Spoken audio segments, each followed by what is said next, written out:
السلام علیکم پیارے بچوں، آج ہم سبق مسجد نبوی کی تعمیر کی مشق کا سوال نمبر 1، مسجد نبوی کی عمارت کس چیز سے بنائی گئی تھی؟ اس سوال کے بارے میں آج کے سبق میں ہم پڑھیں گے۔ پیارے بچوں، آپ کی اسلامیات کی کتاب کے صفحہ نمبر 32 پر 32 پر آپ دیکھیں تو یہاں پر ہے مسجد کی تعمیر۔ مدینہ پہنچنے کے بعد، یعنی جب مکہ سے مدینہ کی طرف آپ صلی اللہ علیہ وآلہ وسلم نے ہجرت کی، تو جب آپ صلی اللہ علیہ وآلہ وسلم مدینہ پہنچے تو مدینہ پہنچنے کے بعد نبی کریم صلی اللہ علیہ وآلہ وسلم نے سب سے پہلے مسجد کی تعمیر کا حکم دیا، یعنی مسجد بنانے کا حکم دیا۔ تعمیر کا مطلب ہوتا ہے کوئی چیز بنانا، تعمیر کرنا یعنی کوئی چیز بنانا، ٹھیک ہے؟ تو مسجد کے لیے وہی جگہ منتخب کی گئی، یعنی چنی گئی، منتخب کرنا، چننا، جہاں آپ صلی اللہ علیہ وآلہ وسلم کی اونٹنی بیٹھی تھی۔ یعنی آپ صلی اللہ علیہ وآلہ وسلم جب مدینہ پہنچے تو اس وقت آپ صلی اللہ علیہ وآلہ وسلم ایک اونٹنی پر سوار تھے۔ آپ صلی اللہ علیہ وآلہ وسلم نے مسجد کی تعمیر کا جب حکم دیا تو فرمایا جہاں پر میری اونٹنی بیٹھے گی، تو جہاں پر وہ اونٹنی بیٹھی اسی جگہ پر آپ صلی اللہ علیہ وآلہ وسلم نے مسجد کی تعمیر کا حکم دیا۔ یہ جگہ دو یتیم بچوں سہل اور سہیل رضی اللہ تعالیٰ عنہما کی ملکیت تھی، یعنی جو دو یتیم بچے تھے، یہ صحابی بچے ہوئے ہیں، ٹھیک ہے؟ ان دونوں کی وہ جگہ تھی، ایک کا نام تھا سہل اور دوسرے کا نام سہیل رضی اللہ تعالیٰ عنہما۔ ان دونوں کی وہ جگہ جو تھی وہ ملکیت تھی۔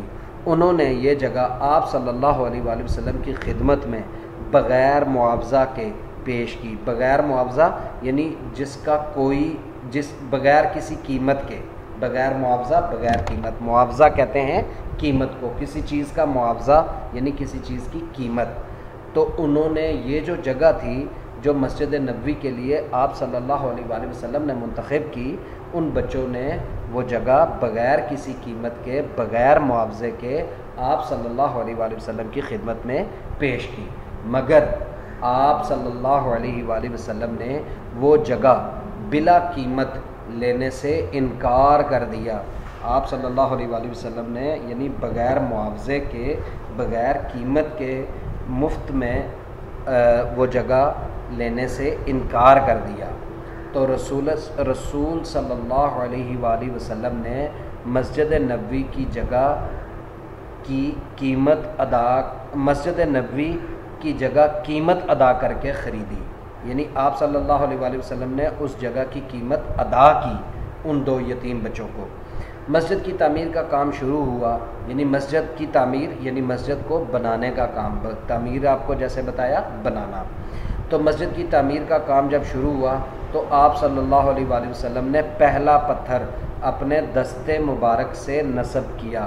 دستے مبارک، دست کہتے ہیں ہاتھ کو، ہاتھ، دست، ہاتھ، ہمارے ہاتھ جو ہیں وہ دست ہیں، لیکن جب ہم پیارے نبی صلی اللہ علیہ وآلہ وسلم کے ہاتھوں کی بات کرتے ہیں تو پھر ہم کہتے ہیں دستے مبارک، یعنی برکت والے ہاتھ، ٹھیک ہے؟ تو آپ صلی اللہ علیہ وآلہ وسلم نے اپنا مسجد کا پہلا پتھر اپنے دستے مبارک سے نصب کیا یعنی لگایا، وہاں پر لگانا، ٹھیک ہے؟ وہاں پر لگایا، فکس کر دیا۔ مسجد کی تعمیر میں صحابہ کرام رضی اللہ تعالیٰ عنہم کے ساتھ آپ صلی اللہ علیہ وآلہ وسلم نے بھی ایک عام مزدور کی حیثیت سے حصہ لیا۔ حیثیت سے یعنی ایک عام مزدور کی طرح، ایک عام مزدور کی طرح آپ نے مسجد کی تعمیر میں صحابہ کرام کے ساتھ حصہ لیا۔ مسجد کی عمارت نہایت سادہ تھی۔ جو مسجد کی پوری جو عمارت تھی، بلڈنگ، عمارت کہتے ہیں بلڈنگ کو، جیسے اسکول کی بلڈنگ ہوتی ہے، پوری گھر کی بلڈنگ ہوتی ہے، اسی طرح وہ مسجد کی جو بلڈنگ تھی، عمارت تھی، وہ بہت سادہ تھی۔ اس کی دیواریں جو تھیں وہ کچی اینٹوں سے بنائی گئی تھیں، یعنی وہ جو دیواریں بنائی تھیں مسجد نبوی کی، جو ظاہر ہے ایک جو گھر بنتا ہے یا مسجد کوئی بھی بلڈنگ جو بنائی جاتی ہے تو اس کی دیواریں ہوتی ہیں، اس کا چھت ہوتی ہے، اس کے دروازے ہوتے ہیں، اس کا فرش ہوتا ہے۔ تو جو دیواریں تھیں وہ کچی اینٹوں سے بنائی گئیں اور تھوڑے تھوڑے فاصلے پر کھجور کے ستون کھڑے کیے گئے۔ کھجور کا درخت ہوتا ہے بچوں، لمبا سا درخت ہوتا ہے، اس بالکل ایک ستون کی طرح، پلر کی طرح، پلر ہوتا ہے نا، پلر جو بڑی بڑی بلڈنگز کو کھڑا کرنے کے لیے نیچے پلر بنائے جاتے ہیں، تو وہ پلر کی طرح کھجور کے درخت کو ستون کی طرح کھڑا کیا گیا تھوڑے تھوڑے فاصلے پر، اور ستون یہ ہے پلر، ٹھیک ہے۔ تو تھوڑے تھوڑے فاصلے پر کھجور کے ستون کھڑے کیے گئے اور ان پر کھجور کی شاخیں، پتے اور گھاس ڈال دی گئی۔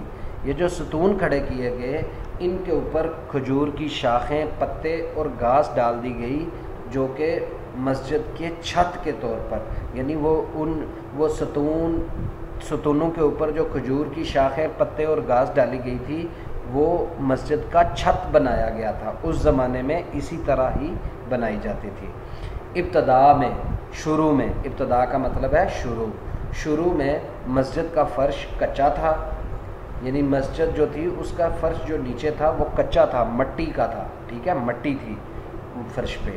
جب بارش ہوتی تو کیچڑ ہو جاتا تھا، مسجد میں کیچڑ ہو جاتا، چونکہ فرش کچا تھا، مٹی کا تھا، تو پانی پڑنے سے وہ کیچڑ بن جاتا تھا۔ تو شروع میں مسجد کا فرش کچا تھا، جب بارش ہوتی تو کیچڑ ہو جاتی۔ بعد میں فرش پر کنکریاں بچھا دی گئیں۔ کنکریاں یعنی چھوٹے چھوٹے پتھر، کنکریوں کا مطلب ہوتا ہے چھوٹے چھوٹے پتھر، ٹھیک ہے۔ تو وہ چونکہ شروع میں فرش کچا تھا تو بارش ہونے کی وجہ سے وہاں پہ کیچڑ ہو جاتی تھی، اس وجہ سے بعد میں فرش پر چھوٹی چھوٹی کنکریاں بچھا دی گئیں تاکہ کیچڑ نہ ہو سکے۔ پیارے بچوں، اس سوال کو آپ یہاں تک، یہ صفحہ نمبر 44 کی پہلی لائن جو ہے اس کا آدھے سے کم والا حصہ ہے، یہاں تک آپ اس سوال کو اچھی طرح سے یاد کیجیے گا اور جو سوالات آپ سے پوچھے جائیں گے ان کے مناسب جواب منتخب کیجیے گا۔ اللہ حافظ۔